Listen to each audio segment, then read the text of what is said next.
So Gar's going to be back here as well as being main tanked in his original spot. Garr has 8 adds.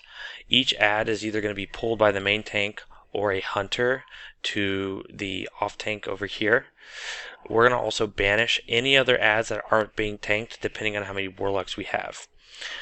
All adds will be put to the kill zone one at a time in melee as well as ranged, whom you can see range is over here with the rest of the healers. Quite a distance away from Garr. We'll be killing each add.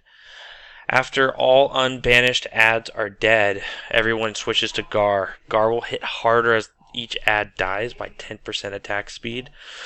Healers need to immediately transition to the main tank once their off tank has killed their add. When the adds explode, do not forget, melee needs to run out as well as any other ranger healers or other tanks nearby. So the range is 15 yards, guys. It's pretty far. Outside of that, make sure all banished adds immediately get banished and no one's by them, because Garr can explode the adds and do 4,000 damage to anyone within range. And that's the fight.